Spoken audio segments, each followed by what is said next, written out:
Santa Claus.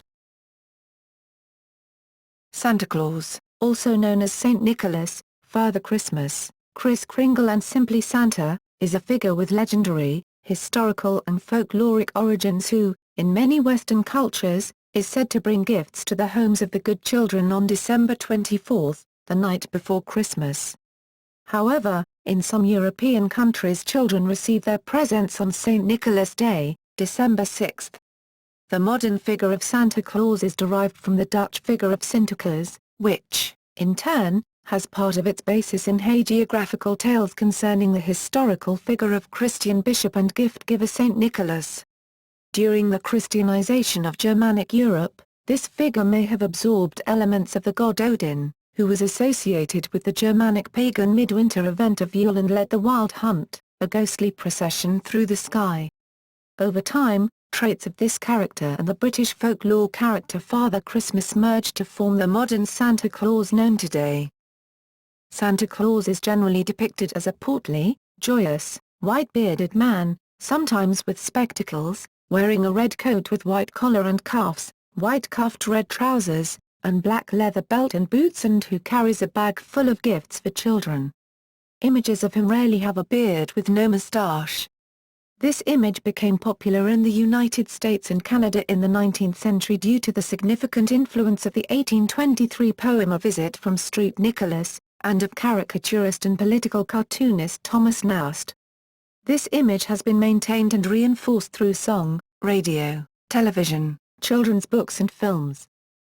Since the 20th century, in an idea popularized by the 1934 song Santa Claus is Coming to Town, Santa Claus has been believed to make a list of children throughout the world, categorizing them according to their behavior, naughty, or nice, and to deliver presents, including toys, and candy to all of the well-behaved children in the world, and sometimes coal to the naughty children, on the single night of Christmas Eve. He accomplishes this feat with the aid of the elves who make the toys in the workshop and the flying reindeer who pull his sleigh. He is commonly portrayed as living at the North Pole and saying ho ho ho often. Predecessor figures. Saint Nicholas. Saint Nicholas of Myra was a 4th-century Greek Christian bishop of Myra, now Dem, in Lycia, a province of the Byzantine Anatolia, now in Turkey. Nicholas was famous for his generous gifts to the poor, in particular presenting the 3 impoverished daughters of a pious Christian with dowries so that they would not have to become prostitutes. He was very religious from an early age and devoted his life entirely to Christianity. In continental Europe, more precisely the Netherlands, Belgium, Austria and Germany, he is usually portrayed as a bearded bishop in canonical robes. The remains of Saint Nicholas are in Italy. In 1087, the Italian city of Bari, mounted an expedition to locate the tomb of the saint. The reliquary of Saint Nicholas was conquered by Italian sailors and his relics were taken to Bari where they are kept to this day. A basilica was constructed the same year to store the loot and the area became a pilgrimage site for the devout. Sailors from Bari collected just half of Nicholas' skeleton, leaving all the minor fragments in the grave. These were collected by Venetian sailors during the First Crusade and taken to Venice, where a church to Saint Nicholas, the patron of sailors, was built on the San Nicolo al Lido. This tradition was confirmed in 2 important scientific investigations of the relics in Bari and Venice, which revealed that the relics in the 2 Italian cities belonged to the same skeleton. Saint Nicholas was later claimed as a patron saint of many diverse groups, from archers, sailors, and children to pawnbrokers. He is also the patron saint of both Amsterdam and Moscow. During the Middle Ages, often on the evening before his name day of December 6, children were bestowed gifts in his honor. This date was earlier than the original Day of Gifts for the Children, which moved in the course of the Reformation and its opposition to the veneration of saints in many countries on the 24th and 25th December. So Saint Nicholas changed to Santa Claus. The custom of gifting of children at Christmas has been propagated by Martin Luther as an alternative to the previous very popular gift custom on Saint Nicholas, to focus the interest of the children to Christ instead of the veneration of saints. Martin Luther first suggested the Christkind as the bringer of gifts. but Nicholas remained popular as gifts bearer for the people. Germanic paganism, Odin, and Christianization. Prior to Christianization, the Germanic peoples, including the English, Old English Jola or Gili, celebrated a midwinter event called Yule. With the Christianization of Germanic Europe, numerous traditions were absorbed from Yuletide celebrations into modern Christmas. During this period, supernatural and ghostly occurrences were said to increase in frequency, such as the Wild Hunt, a ghostly procession through the sky. The leader of the Wild Hunt is frequently attested as the god Odin, and he bears the Old Norse names Jörnir, meaning Yule figure, and the name Langbard, meaning long beard. See List of names of Odin. The god Odin's role during the Yuletide period has been theorized as having influenced concepts of Saint Nicholas in a variety of facets, including his long white beard and his grey horse for nightly rides. See Odin's horse Sleipnir, which was traded for reindeer in North America. Margaret Baker comments that the appearance of Santa Claus or Father Christmas, whose day is 25th of December, owes much to Odin, the old blue-hooded, cloaked, white-bearded gift-bringer of the North, who rode the midwinter sky on his 8-footed steed Sleipnir, visiting his people with gifts. Odin, transformed into Father Christmas, then Santa Claus, prospered with Saint Nicholas, and the Christ child became a leading player on the Christmas stage. Dutch folklore. In the Netherlands and Belgium, next to Sinterklaas, the character of Santa Claus is also known. He is known as de Kerstman in Dutch, the Christmas man, and Père Noël, Father Christmas in French. But for children in the Netherlands, Sinterklaas is the predominant gift giver in December. 36% of the population only give presents on Sinterklaas Day. Christmas is used by another fifth of the Dutch population to give presents. 21% give presents on Christmas only. Some 26% of the Dutch population give presents on both days. In Belgium, presents are given to children only, but to almost all of them, on Sinterklaas Day. On Christmas Day, everybody receives presents, but often without Santa Claus's help. Scandinavian folklore. In the 1840s, a being in Nordic folklore called Tomte, or Nis, started to deliver the Christmas presents in Denmark. The Tomte was portrayed as a short, bearded man dressed in grey clothes and a red hat. This new version of the age-old folkloric creature was inspired by the Santa Claus traditions that were now spreading to Scandinavia. By the end of the 19th century, this tradition had also spread to Norway and Sweden, replacing the Yule goat.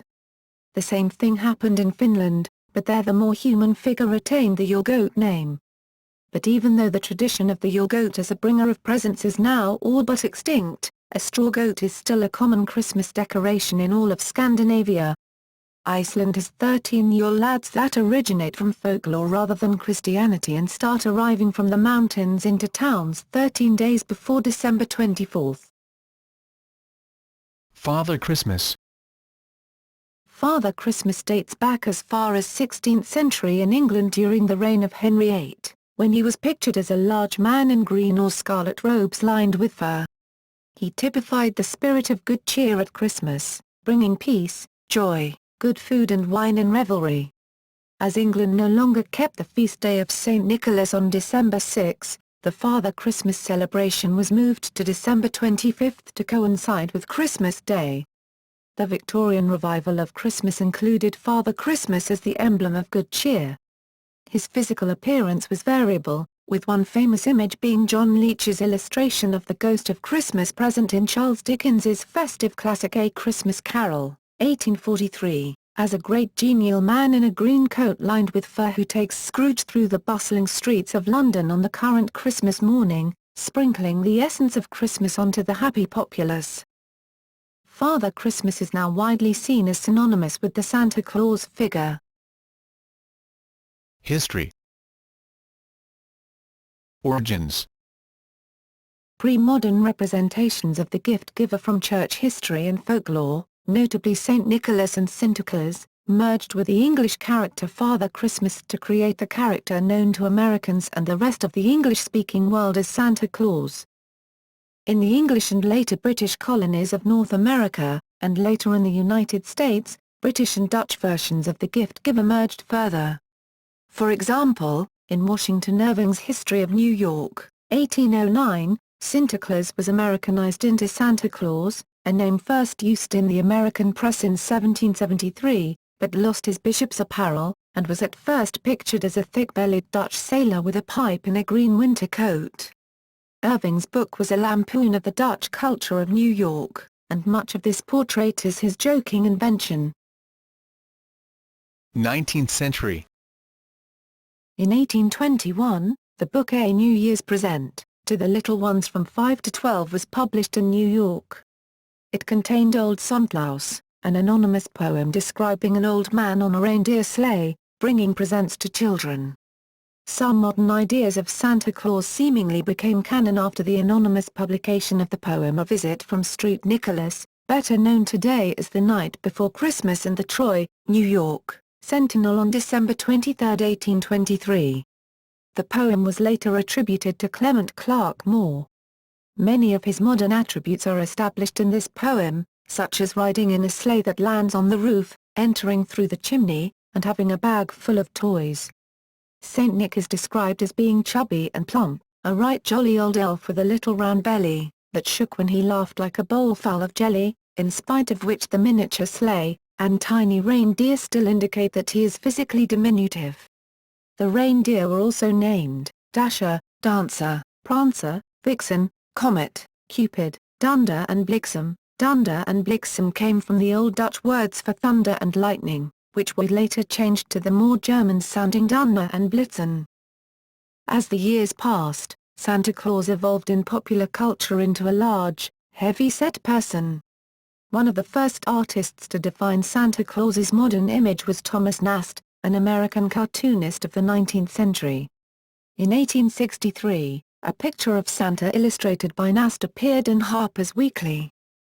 The story that Santa Claus lives at the North Pole may also have been a Nast creation. His Christmas image in the Harper's issue dated December 29, 1866 was a collage of engravings titled Santa Claus and His Works, which included the caption Santa Clausville, NP. A color collection of Nast's pictures, published in 1869, had a poem also titled Santa Claus and His Works by George P. Webster, who wrote that Santa Claus's home was near the North Pole, in the ice and snow. The tale had become well known by the 1870s. A boy from Colorado writing to the children's magazine The Nursery in late 1874 said, "If we did not live so very far from the North Pole, I should ask Santa Claus to bring me a donkey." The idea of a wife for Santa Claus may have been the creation of American authors, beginning in the mid-19th century. In 1889, the poet Catherine Lee Bates popularized Mrs. Claus in the poem Goody Santa Claus on a Sleigh Ride. Is There a Santa Claus? Was the title of an editorial appearing in the 21 September 1897 edition of the New York Sun. The editorial, which included the famous reply "Yes, Virginia, there is a Santa Claus," has become an indelible part of popular Christmas lore in the United States and Canada. 20th century. L. Frank Baum's The Life and Adventures of Santa Claus, a 1902 children's book, further popularized Santa Claus. Much of Santa Claus's mythos was not set in stone at the time, leaving Baum to give his Niklaus, Nisal's little one, a wide variety of immortal support, a home in the laughing valley of Hoaho, and 10 reindeer, who could not fly, but leapt in enormous, flight-like bounds. Claus's immortality was earned, much like his title, Santa, decided by a vote of those naturally immortal. This work also established Claus's motives, a happy childhood among immortals. When Ark, master woodsman of the world, exposes him to the misery and poverty of children in the outside world, Santa strives to find a way to bring joy into the lives of all children, and eventually invents toys as a principal means. Images of Santa Claus were further popularized through Haddon Sundblom's depiction of him for the Coca-Cola Company's Christmas advertising in the 1930s. The popularity of the image spawned urban legends that Santa Claus was invented by the Coca-Cola Company or that Santa wears red and white because they are the colors used to promote the Coca-Cola brand. Historically, Coca-Cola was not the first soft drink company to utilize the modern image of Santa Claus in its advertising. White Rock Beverages had already used a red and white Santa to sell mineral water in 1915 and then in advertisements for its ginger ale in 1923. Earlier still, Santa Claus had appeared dressed in red and white and essentially in his current form on several covers of Puck magazine in the first few years of the 20th century. The image of Santa Claus as a benevolent character became reinforced with its association with charity and philanthropy, particularly by organizations such as the Salvation Army. Volunteers dressed as Santa Claus typically became part of fundraising drives to aid needy families at Christmas time. In 1937, Charles W. Howard, who played Santa Claus in department stores and parades, established the Charles W. Howard Santa School, the oldest continuously run such school in the world. In some images from the early 20th century, Santa was depicted as personally making his toys by hand in a small workshop like a craftsman. Eventually, the idea emerged that he had numerous elves responsible for making the toys, but the toys were still handmade by each individual elf working in the traditional manner. The 1956 popular song by George Melargrino, Mrs. Santa Claus, and the 1963 children's book How Mrs. Santa Claus Saved Christmas, by Phyllis McGinley, helped standardize and establish the character and role of Mrs. Claus in the popular imagination. Seabury Quinn's 1948 novel Rhodes draws from historical legends to tell the story of Santa and the origins of Christmas. Other modern additions to the story of Santa include Rudolph the Red-Nosed Reindeer, the ninth and led reindeer immortalized in a Gene Autry song, written by a Montgomery Ward copywriter. In popular culture. By the end of the 20th century, the reality of mass mechanized production became more fully accepted by the Western public. That shift was reflected in the modern depiction of Santa's residence, now often humorously portrayed as a fully mechanized production and distribution facility, equipped with the latest manufacturing technology, and overseen by the elves with Santa and Mrs. Claus as executives and/or managers. An excerpt from a 2004 article, from a Supply Chain Manager's Trade magazine, aptly illustrates this depiction. Santa has been described as a positive male cultural icon. Many television commercials, comic strips and other media depict this as a sort of humorous business, with Santa's elves acting as a sometimes mischievously disgruntled workforce, cracking jokes and pulling pranks on their boss. For instance, a Bloom County story from December 15, 1981 through December 24, 1981 has Santa rejecting the demands of PETCO, Professional Elves Toy Making and Craft Organization, for higher wages, a hot tub in the locker room, and short broads, with the elves then going on strike. President Reagan steps in, fires all of Santa's helpers, and replaces them with out-of-work air traffic controllers, an obvious reference to the 1981 air traffic controllers' strike, resulting in a riot before Santa vindictively rehires them in humiliating new positions such as his reindeer. In The Sopranos episode, "To Save Us All from Satan's Power," Paulie Gualtieri says he used to think Santa and Mrs. Claus were running a sweatshop over there. The original elves were ugly, traveled with Santa to throw bad kids a beating, and gave the good ones toys. In Kyrgyzstan, a mountain peak was named after Santa Claus, after a Swedish company had suggested the location be a more efficient starting place for present delivering journeys all over the world, than Lapland. In the Kyrgyz capital, Bishkek, a Santa Claus festival was held on December 30, 2007, with government officials attending. 2008 was officially declared the Year of Santa Claus in the country. The events are seen as moves to boost tourism in Kyrgyzstan.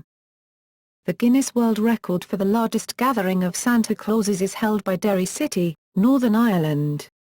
On September 9, 2007, a total of 12,965 people dressed up as Santa or Santa's helper brought down the previous record of 3,921, which was set during the Santa Dash event in Liverpool city centre in 2005. A gathering of Santas in 2009 in Bucharest, Romania attempted top the world record, but failed with only 39 Santas. Traditions and rituals. Chimney tradition. the tradition of Santa Claus entering dwellings through the chimney is shared by many European seasonal gift-givers. In pre-Christian Norse tradition, Odin would often enter through chimneys and fire holes on the solstice. In the Italian Befana tradition, the gift-giving witch is perpetually covered with soot from her trips down the chimneys of children's homes. In the tale of Saint Nicholas, the saint tossed coins through a window, and, in a later version of the tale, down a chimney when he finds the window locked. In Dutch artist Jan Steen's painting, The Feast of Saint Nicholas, adults and toddlers are glancing up a chimney with amazement on their faces while other children play with their toys. The hearth was held sacred in primitive belief as a source of beneficence, and popular belief had elves and fairies bringing gifts to the house through this portal. Santa's entrance into homes on Christmas Eve via the chimney was made part of American tradition through the poem A Visit from St. Nicholas, where the author described him as an elf. Christmas Eve rituals. In the United States and Canada, children traditionally leave Santa a glass of milk and a plate of cookies. In Britain and Australia, he is sometimes given sherry or beer, and mince pies instead. In Sweden and Norway, children leave rice porridge. In Ireland it is popular to give him Guinness or milk, along with Christmas pudding or mince pies. In Hungary, St. Nicholas, Mikuláš, comes on the night of December 5 and the children get their gifts the next morning. They get sweets in a bag if they were good, and a golden-colored birch switch if not. On Christmas Eve little Jesus comes and gives gifts for everyone. In Slovenia, St. Nicholas, Miklavs, also brings small gifts for good children on the eve of December 6. Božíšek, Christmas man, brings gifts on the eve of December 25, and Dedek Mraz, Grandfather Frost, brings gifts in the evening of December 31 to be opened on New Year's Day.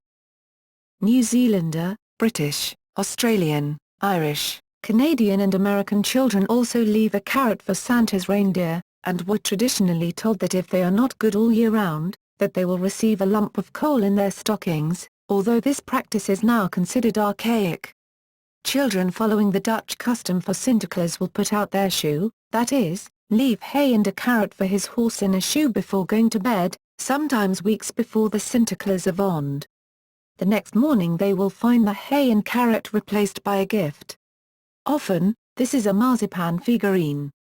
Naughty children were once told that they would be left a bundle of sticks, instead of sweets, but this practice has been discontinued.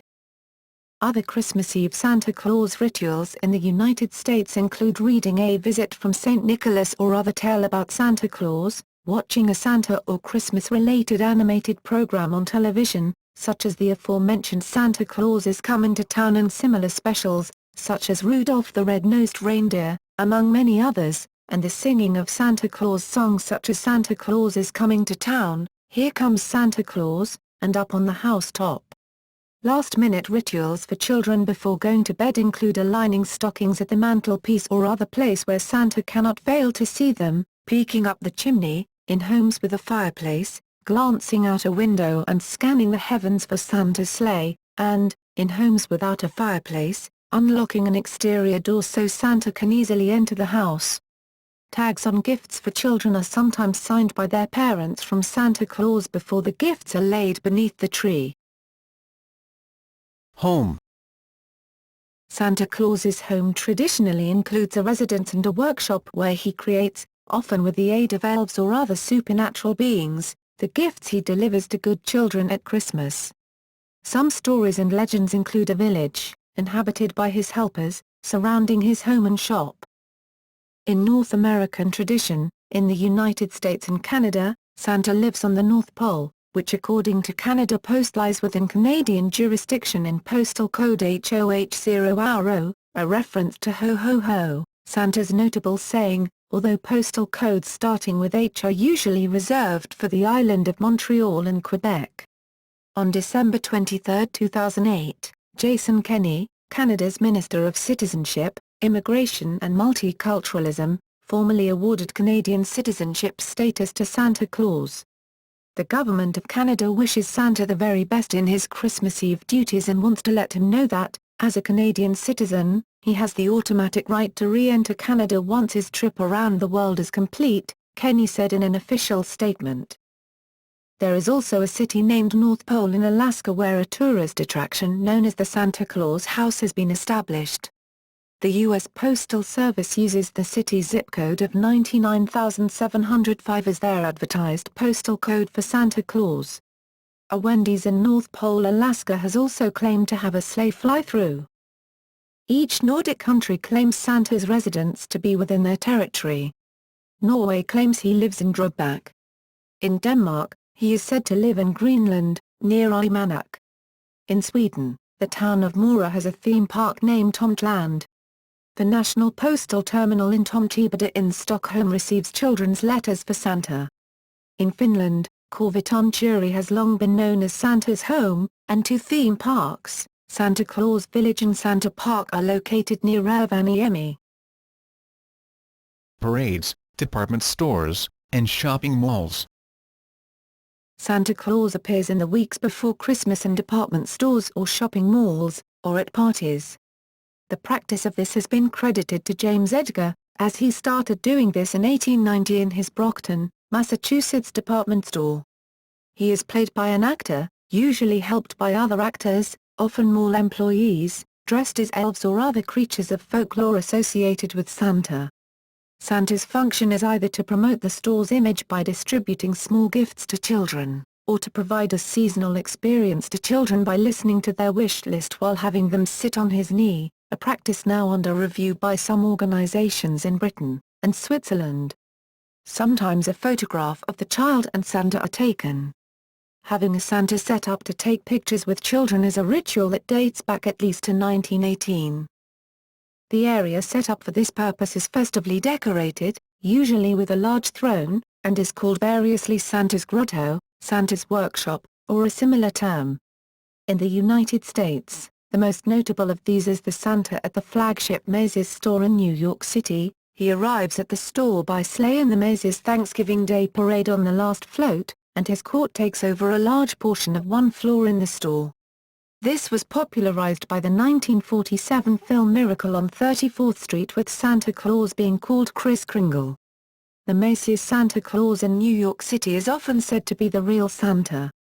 Essayist David Starris is known for the satirical Santa Land diaries he kept while working as an elf in the Macy's display, which were turned into a famous radio segment and later published. Quite often the Santa, if and when he is detected to be fake, explains that he is not the real Santa and is helping him at this time of year. Most young children accept this explanation. At family parties, Santa is sometimes impersonated by the male head of the household or other adult male family member. In Canada, malls operated by Oxford Properties established a process by which autistic children could visit Santa Claus at the mall without having to contend with crowds. The malls open early to allow entry only to families with autistic children, who have a private visit with Santa Claus. In 2012, the Southern Mall in Calgary was the first mall to offer this service. There are schools offering instruction on how to act as Santa Claus. For example, children's television producer Jonathan Meth studied at the International School of Santa Claus and earned the degree Master of Santa Claus in 2006. It blossomed into a second career for him, and after appearing in parades and malls, he appeared on the cover of the American monthly Boston magazine as Santa. There are associations with members who portray Santa. For example, Mr. Meth is a board member of the international organization called Fraternal Order of Real Bearded Santas. Letter writing to Santa. Writing letters to Santa Claus has been a Christmas tradition for children for many years. These letters normally contain a wish list of toys and assertions of good behavior. Some social scientists have found that boys and girls write different types of letters. Girls generally write longer but more polite lists and express the nature of Christmas more in their letters than in letters written by boys. Girls also more often request gifts for other people. Many postal services allow children to send letters to Santa Claus. These letters may be answered by postal workers and/or outside volunteers. Writing letters to Santa Claus has the educational benefits of promoting literacy, computer literacy, and email literacy. A letter to Santa is often a child's first experience of correspondence. Written and sent with the help of a parent or teacher, children learn about the structure of a letter, salutations, and the use of an address and postcode. According to the Universal Postal Union, UPU's 2007 study and survey of national postal operations, the United States Postal Service, USPS, has the oldest Santa letter answering effort by a national postal system. The USPS Santa letter answering effort started in 1912 out of the historic James Farley Post Office in New York, and since 1940 has been called Operation Santa to ensure that letters to Santa are adopted by charitable organizations, major corporations, local businesses and individuals in order to make children's holiday dreams come true from coast to coast. Those seeking a North Pole holiday postmark through the USPS, are told to send their letter from Santa or a holiday greeting card by December 10 to North Pole Holiday Postmark, Postmaster, 4141 Postmark Drive, Anchorage, Alaska, 99530-9998. In 2006, according to the UPU's 2007 study and survey of national postal operations, France's postal service received the most letters for Santa Claus or Père Noël with 1,220,000 letters received from 126 countries.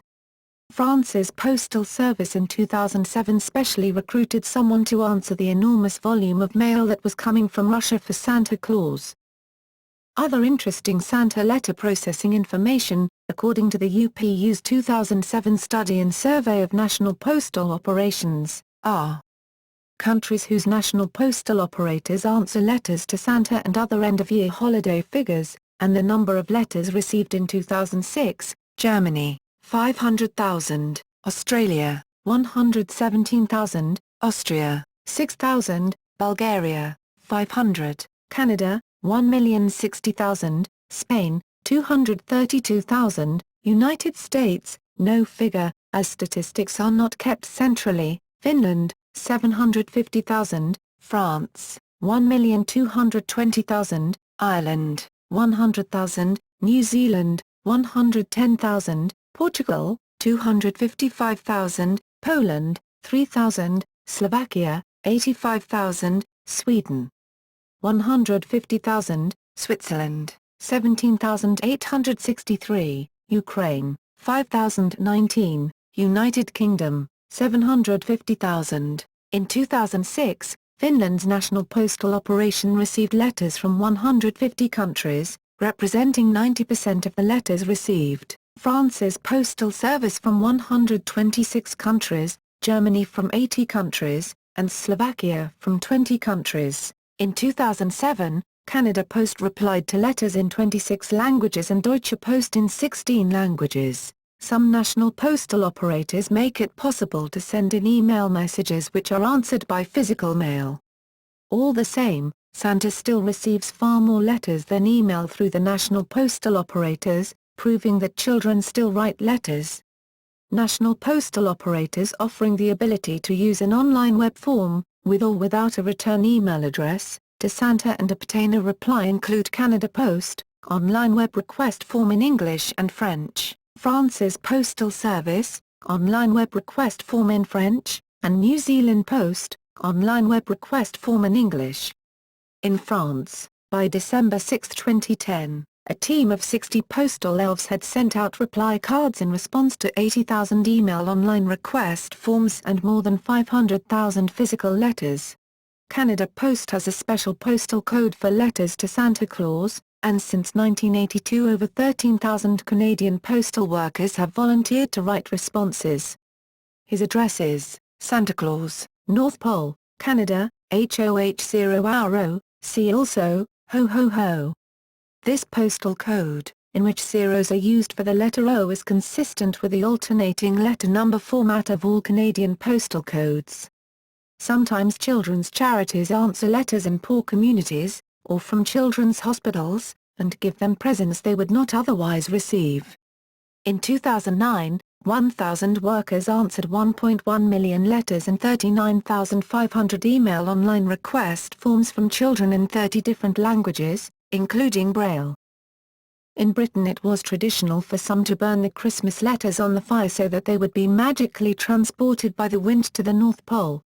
However, this has been found to be less efficient than the use of the normal postal service, and this tradition is dying out in modern times, especially with few homes having open fires.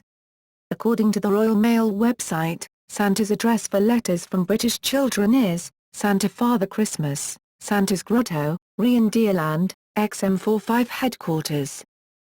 In Mexico and other Latin American countries, besides using the mail, sometimes children wrap their letters to a small helium balloon, releasing them into the air so Santa magically receives them.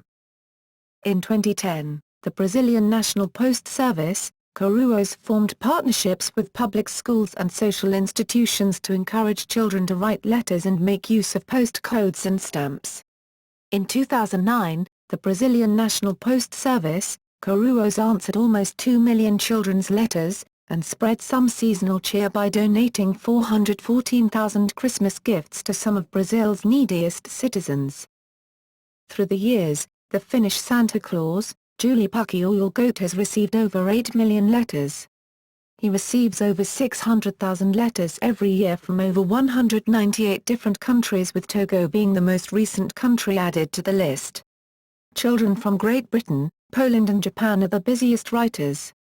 The Finnish Santa Claus lives in Korvatuntuuri, however the Santa Claus main post office is situated in Rovaniemi, precisely at the Arctic Circle.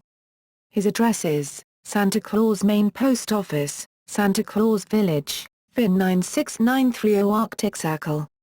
The post office welcomes 300,000 visitors a year, with 70,000 visitors in December alone. Children can also receive a letter from Santa through a variety of private agencies and organizations, and on occasion public and private cooperative ventures. An example of a public and private cooperative venture is the opportunity for expatriate and local children and parents to receive postmarked mail and greeting cards from Santa during December in the Finnish Embassy in Beijing, People's Republic of China, Santa Claus Village in Rovaniemi, Finland, and the People's Republic of China Postal Systems Beijing International Post Office. Parents can order a personalized Santa letter to be sent to their child, often with a North Pole postmark. The Santa letter market generally relies on the Internet as a medium for ordering such letters rather than retail stores. Santa tracking, Santa websites and email to and from Santa. Over the years there have been a number of websites created by various organizations that have purported to track Santa Claus. Some, such as NORAD Tracks Santa, the Air Services Australia Tracks Santa Project, the Santa Update Project, and the MSNBC and Bing Maps platform Tracks Santa Project have endured. Others, such as the Dallas-Fort Worth International Airport's Tracks Santa Project, the Santa Retro Radar, Lehigh Valley Project, and the NASA Tracks Santa Project, have fallen by the wayside. In 1955, a Sears Roebuck store in Colorado Springs, Colorado, gave children a number to call a Santa hotline. The number was mistyped and children called the Continental Air Defense Command, CONAD, on Christmas Eve instead. The Director of Operations, Colonel Harry Shoup, received the first call for Santa and responded by telling children that there were signs on the radar that Santa was indeed heading south from the North Pole. A tradition began which continued under the name NORAD Tracks Santa when in 1958 Canada and the United States jointly created the North American Air Defense Command, NORAD. This tracking can now be done via the Internet and NORAD's website. In the past, many local television stations in the United States and Canada likewise tracked Santa Claus in their own metropolitan areas through the station's meteorologists. In December 2000, the Weather Channel built upon these local efforts to provide a national Christmas Eve Santa tracking effort, called Santa Watch, in cooperation with NASA, the International Space Station, and Silicon Valley-based new multimedia firm Dreamtime Holdings. In the 21st century, most local television stations in the United States and Canada rely upon outside established Santa tracking efforts, such as NORAD Tracks Santa. Many other websites are available year-round that are devoted to Santa Claus and purport to keep tabs on his activities in his workshop. Many of these websites also include email addresses which allow children to send email to Santa Claus. Most of these websites use volunteer living people as elves to answer emails sent to Santa. Some websites, such as Santa's page on Microsoft's Windows Live Spaces, however have used or still use bots to compose and send email replies, with occasional unfortunate results. In addition to providing holiday-themed entertainment, Santa tracking websites raise interest in space technology and exploration, serve to educate children in geography and encourage them to take an interest in science. Criticism. Calvinist and Puritan opposition. Santa Claus has partial Christian roots in St. Nicholas, particularly in the high church denominations that practice the veneration of him, in addition to other saints. In addition, he has also become a secular representation of Christmas. In light of these facts, the character has sometimes been the focus of controversy over the holiday and its meanings. Some Christians, particularly Calvinists and Puritans, disliked the idea of Santa Claus, as well as Christmas in general, believing that the lavish celebrations were not in accordance with their faith. Other nonconformist Christians condemn the materialist focus of contemporary gift-giving and see Santa Claus as the symbol of that culture. Condemnation of Christmas was prevalent among the 17th-century English Puritans and Dutch Calvinists who banned the holiday as either pagan or Roman Catholic. The American colonies established by these groups reflected this view. Tolerance for Christmas increased after the Restoration, but the Puritan opposition to the holiday persisted in New England for almost 2 centuries. In the Dutch New Netherland colony, season celebrations focused on New Year's Day. Following the restoration of the monarchy and with Puritans out of power in England, the ban on Christmas was satirized in works such as Josiah King's The Examination and Trial of Old Father Christmas. Together with his clearing by the jury, 1686, Nissenbaum, Chap. 1. Reverend Paul Nedergaard, a clergyman in Copenhagen, Denmark, attracted controversy in 1958 when he declared Santa to be a pagan goblin after Santa's image was used on fundraising materials for a Danish welfare organization Clown, 337. One prominent religious group that refuses to celebrate Santa Claus, or Christmas itself, for similar reasons is the Jehovah's Witnesses. A number of denominations of Christians have varying concerns about Santa Claus, which range from acceptance to denouncement. Some Christians prefer the holiday focus on the actual birth of Jesus, believing that Christmas stemmed from pagan festivals such as the Roman Saturnalia and Germanic Yule that were subsumed within ancient Christianity. An even smaller subset of Reformed Christians actually prefer the secularized version of the holiday for the same reasons, believing that to relegate Christ's birth to Christmas is wrong. Symbol of commercialism. In his book Nicholas, The Epic Journey from Saint to Santa Claus, writer Jeremy Seal describes how the commercialization of the Santa Claus figure began in the 19th century. In the 1820s he began to acquire the recognizable trappings, reindeer, sleigh, bells, said Seal in an interview. They are simply the actual bearings in the world from which he emerged. At that time, sleighs were how you got about Manhattan. Writing in Mothering, writer Carol John Swanson makes similar points, noting that the original figure of St. Nicholas gave only to those who were needy and that today Santa Claus seems to be more about conspicuous consumption. In the Czech Republic, a group of advertising professionals started a website against Santa Claus, a relatively recent phenomenon in that country. Czech Christmases are intimate and magical.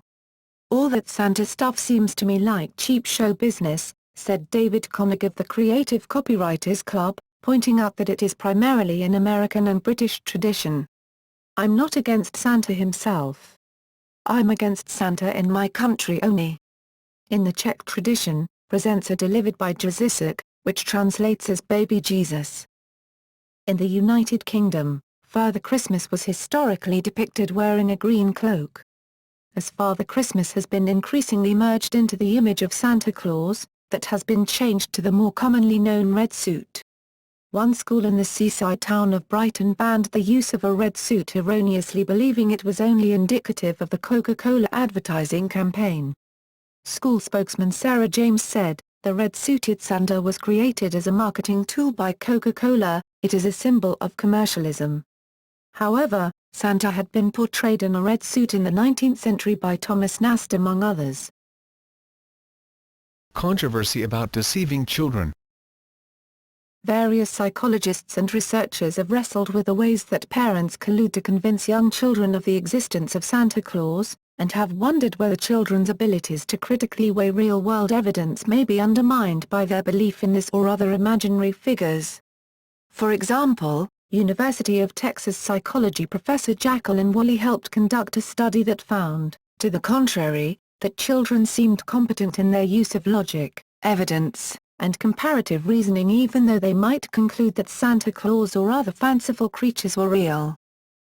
Woolley posited that it is perhaps kinship with the adult world that causes children not to be angry that they were lied to for so long. However, the criticism about this deception is not that it is a simple lie, but a complicated series of very large lies. Objections include that it is unethical for parents to lie to children without good cause, and that it discourages healthy skepticism in children. With no greater good at the heart of the lie, some have charged that it is more about the parents than it is about the children. For instance, writer Austin Klein posed the question, is it not possible that kids would find at least as much pleasure in knowing that parents are responsible for Christmas, not a supernatural stranger? Others, however, see no harm in the belief in Santa Claus. Psychologist Tamar Murich was said that because it is a cultural, not parental, lie, it does not undermine parental trust. The New Zealand skeptics also see no harm in parents telling their children that Santa is real. Spokesperson Vicky Hyde said, "It would be a hard-hearted parent indeed who frowned upon the innocent joys of our children's cultural heritage. We save our bah humbugs for the things that exploit the vulnerable." Dr. John Condrey of Cornell University interviewed more than 500 children for a study of the issue and found that not a single child was angry at his or her parents for telling them Santa Claus was real. According to Dr. Condrey, the most common response to finding out the truth was that they felt older and more mature. They now knew something that the younger kids did not. Gallery.